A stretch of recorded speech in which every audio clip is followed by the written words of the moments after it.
AJ, welcome back again, in a way. So it's club ambassador, isn't it? Yeah, it is, yeah. Third time back, so delighted to be back. So massive thanks to obviously, the chairman and Phil Alexander for keeping us in their minds and inviting us back down to be a part of the club. What's the role going to be? I think it's a wide range of stuff. I think it's, the name's obviously an ambassador role, but I think it involves a little bit of mentoring with like young kids, doing some stuff in the community, match days, corporate events, and just team events and stuff like that. So I think there's quite a lot to be getting on with. So really delighted, keep me busy. I've had a bit of a year off now, so delighted to be back in.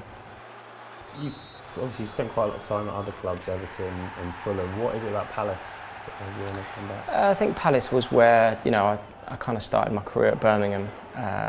Luton before that, but Birmingham really. But I think Palace was where I really kind of stamped like my mark on like the game and kind of made like my name. It's where I broke into the England squad. It's probably where I've been most prolific and probably enjoyed a good. Probably most of my career I've spent there. I spent 5 years there. So it's been, so that's probably why. The fans have been fantastic, had a good time there, got promoted, got in the Premiership team of the season there. So there's a lot of memories there and, a lot of history. What's your favourite memory of playing for Palace? I'd probably say the season that we got promoted, because halfway through the season we was probably 4 or 5 points from like bottom. Ian Dowie come in and turned it around, and we just went on one of them runs, where a bit of luck and everything's going for you.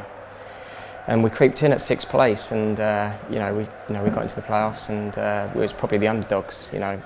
Never forget now. We turned up at Millennium Stadium, West Ham, and we'd heard West Ham had got their promotion party sorted. They turned up in their white tracksuits, all like embroidered, and we kind of had these black jumpers that have been through the wash a million times that season. They're all faded, and we went and won it. So it's probably the best memory. I obviously went back to the club because I wanted to finish my career there. It was where I started, like I said, it was where I made my name and probably had the best memories of like my career. So it was really nice to go back there, and really grateful for that opportunity from Neil Warnock and the chairman. It was frustrating because I wasn't overly that fit when I left QPR. I was just recovering from the back end of a knee injury, so it was quite hard. But Scotty was obviously top class. He was fantastic. He was working with me on a daily basis. For the first 3 weeks, I was like with him because I missed pre-season.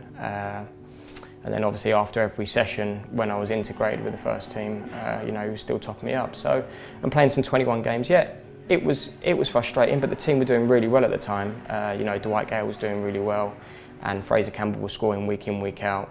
So every week they were scoring, it took a little bit of pressure off myself to obviously get fit.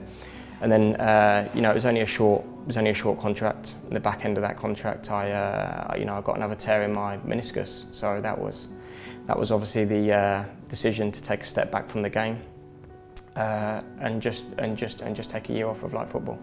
So you officially retired? Because on Wikipedia you're not former footballer yet. You're still just a striker. I've always been, Palace fans know me, and probably most fans that I've played for know that I'm quite a quiet guy. I keep myself to myself. I try and keep myself out of the media and stuff.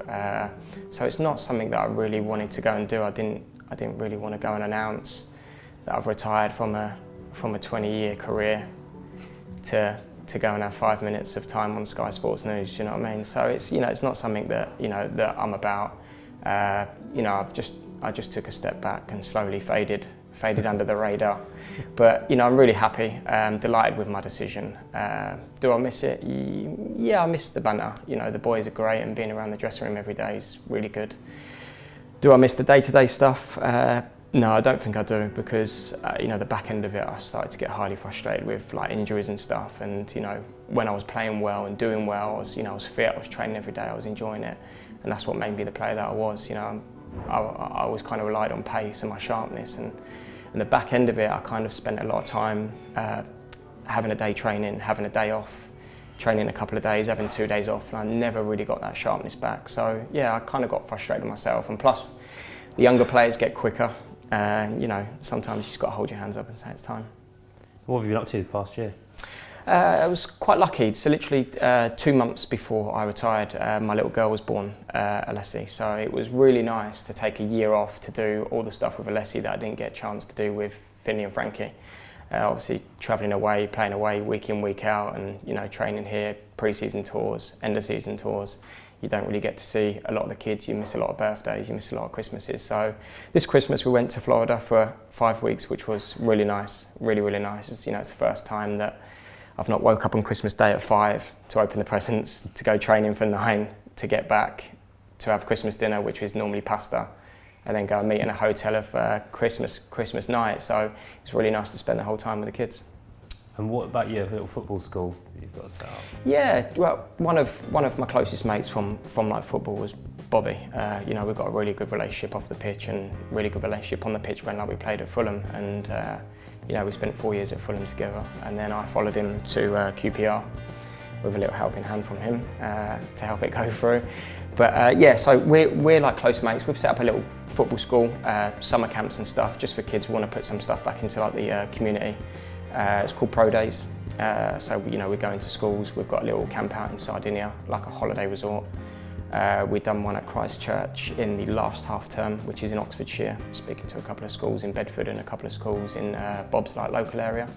And it's just to go in and just give kids the opportunity to like train with us and have a kick around and have a laugh. We give them all a kit, we put their name on the back, we make them feel like special.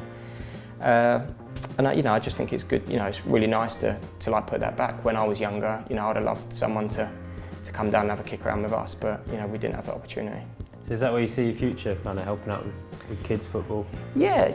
Along with like the ambassador role, which I'm really excited about, because there's a lot going on, and Palace is a very well established Premiership club now, so it's really great to be a part of that and be involved in all the stuff that's going on with that. But alongside that, aside from that, I like coaching kids. I take my 2 boys teams as well, which I'm really passionate about and I enjoy. I like to see kids play with a smile on their face. It gives me a lot of pleasure.